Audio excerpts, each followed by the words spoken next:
Eto po, no, na mainit po ang balita na si Vice President Sara Duterte tuloy-tuloy na po ito pong impeachment process.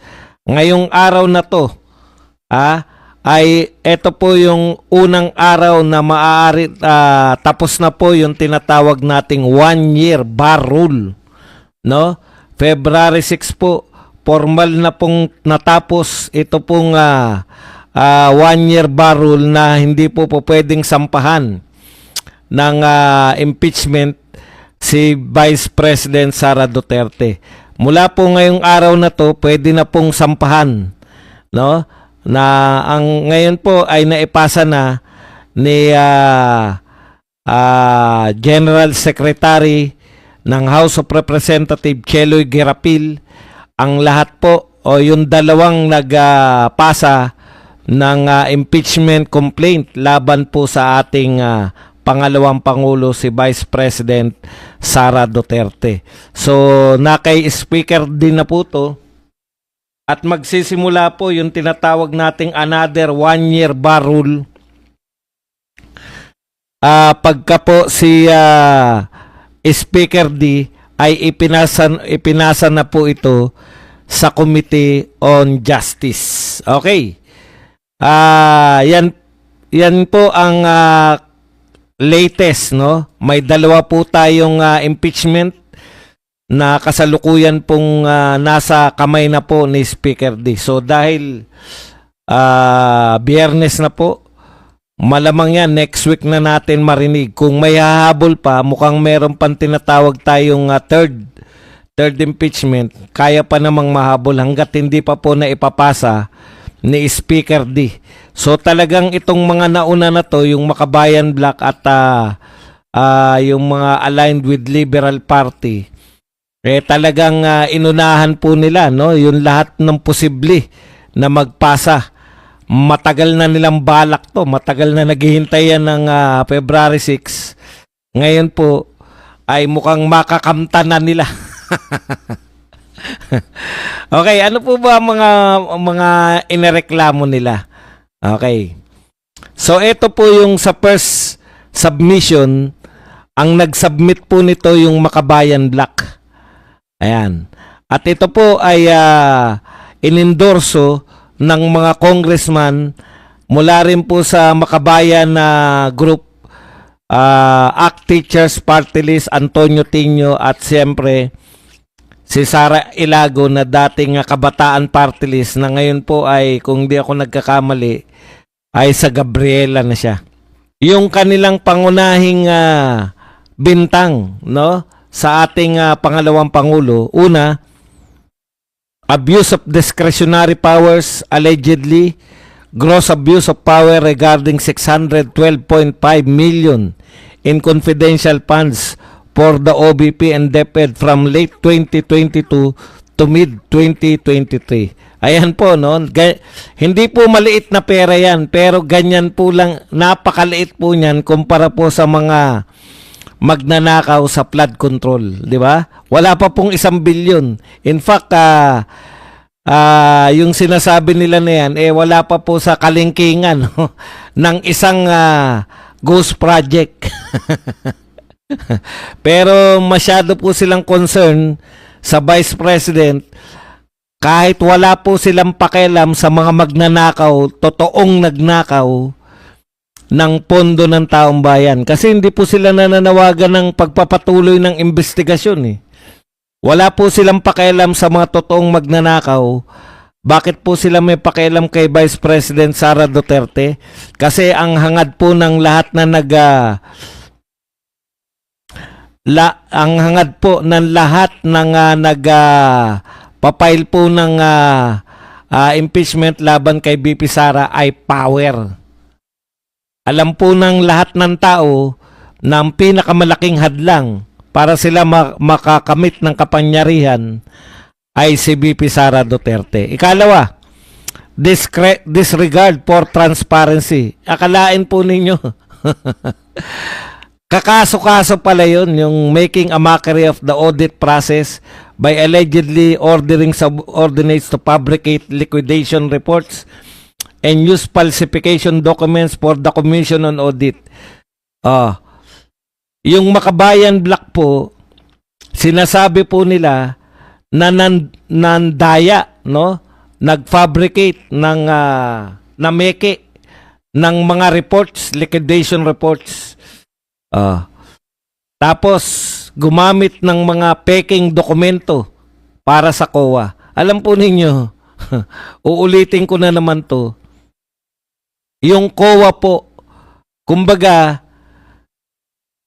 sa atin pong interpretasyon ng saligang batas, ang mag-interpret lang po, ang mayroon lang pong kapangyarihan na mag-interpret kung ikaw ay lumalabag sa batas o hindi ay ang mga korte. Pag konstitusyon po ang usapin, ang may kapangyarihan pong magdeklara kung ikaw ay lumalabag o hindi sa konstitusyon ay Supreme Court. Dito naman po, no, sa nagsasabi na ikaw ay nameke, nagpalsify ng mga dokumento para sa liquidation, hindi po obra na kahit sinong tao na lang magsabi na peke itong dokumento mo, peke ito. Meron pong mga nag-train, mga tao po na na-train. Yan po yung mga accountants, etc. At sa lahat po ng accountants, parang yung mga accountant po, kumpara sa batas, mga attorney sila. Sila po mga otoridad pagdating sa batas. Pero, yung, kumbaga, kung yung Supreme Court po, sila na po yung pinaka nagpapasya tungkol sa batas, dito naman po, sa lahat po ng mga marurunong magsuri, mga accountant, etc. COA naman po ang may pinaka makapangyarihan para magsabi kung pinalsify mo, kung may ginawa kang kalokohan pagdating sa mga liquidation at sa mga report na ipinapasa sa COA. Sila lang po, hindi po yung mga ibang tao. At ayon po sa COA, wala po silang nakikita kasi matagal na po yan, 2022 to 2023. Nailabas na po ng COA lahat ng kanilang mga report at wala pong lumalabas na corruption. Okay, kaya ito, kung gaano sila kahigpit, mamaya na yun. Paliwanag muna natin yung mga kanilang inirereklamo. Para malinaw po sa atin ang lahat. Ikatlo, dereliction of duty, willful refusal to recognize congressional oversight by failing to attend or cooperate with budget deliberations and inquiries. Kita nyo, by failing to attend, ano yung napanood namin na si BP Sara ay binabastos ninyo, pinagtutulungan nyo? Ano yung napanood namin na si BP Sara na umattend pero hindi nyo tinatanong? Umattend po siya eh. Busy yung tao, Vice President siya ng Pilipinas. Umattend siya, walang nagtatanong sa kanya. Tapos sasabihin nyo ngayon na failing to attend or cooperate. Umattend po siya, kaya nga natin nakikita yung mga memes ng Shiminit. Umattend po siya, kaya nga natin nakikita yung mga titigan na malulupit. Umattend nga siya, kaya nga siya pinagbintangan na pusit ni sinabihan ng pusit ni Prince Castro. Ano sinasabi niyong hindi umattend? Kasalanan ba ng Vice President na pinahahaba ninyo? Kayo po ang pumigil. Nung una pong umattend si Vice President, gusto nyo pa magkaroon ng part 2, gusto nyo pa magkaroon ng part 3. Hindi po ganun dapat. Prioritize nyo dapat yung mga katanungan ninyo. Dahil hindi nyo nakuha, wala kayo sa script. Hindi nyo kinaya yung sagot na Shiminit. Di ba? Kayo mismo ang sumuko kay Vice President Sara Duterte. Actually, umattend siya. Hindi nyo lang gusto yung kanyang sagot. Sasabihin nyo, failing to attend. O yung Kekchua naman, umattend siya. Hindi siya tinanong. Ginawa siyang dekorasyon, Vice President ng Pilipinas. Gagawin mong dekorasyon sa inimbitahan mo tapos hindi mo man lang tatanungin kahit minsan. Okay, punta tayo rito sa ikalawa. Second submission, Tindig Pilipinas and Civil Society Group. O, ito po yung kala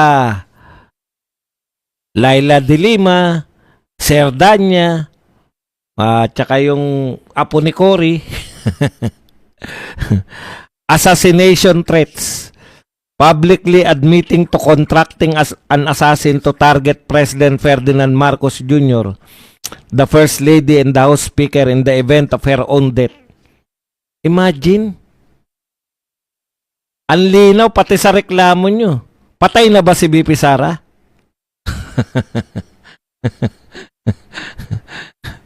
O di, wala pang assassin. Kumontak siya ng assassin in case na siya ay magurgur. Ano po yan? Parang yung sinabi na bawal kang yung konsepto po yan ng bodyguard, di ba? Bakit ka nag-hire ng bodyguard? Para maprotektahan ka. Yan yung ginagawa ni BP Sara. Sinabi niya lang para sa mga nagbabanta. Sinabi niya lang na kilala niya kung sino ang may kagagawan kung siya'y magugurgur. Na-assassinate na ba yung president? Ang mga binibintang nyo kay BP Sara, non-crime. Wala pang ginagawang, hindi pa nagagawa yung krimen. Okay. Graft and malversation. Ito na naman tayo. Misuse and malversation of public funds, specifically the Confidential and Intelligence Fund. Again, gusto nyong palabasin na porket may Confidential at Intelligence Fund, masama na. May malversation na. Bakit hindi nyo po inimbestigahan yung iba? Wag na yung Pangulo kasi sabihin nyo, hindi nyo nga sinama yung confidential fund sa reklamo sa Pangulo, di ba? In fact, hindi nga kayo nagreklamo sa Pangulo, di ba? Ay, yung apo ni Cory, hindi mo nireklamo yung Pangulo, di ba? Wala lang sa inyo. Sa Pilipinas, parang gustong sabihin ng apo ni Cory,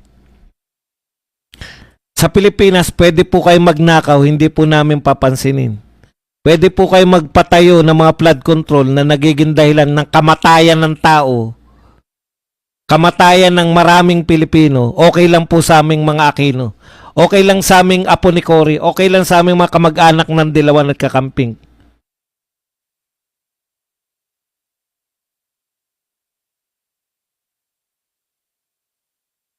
Pero wag lang magkaroon ng confidential fund ng Vice President ng Pilipinas.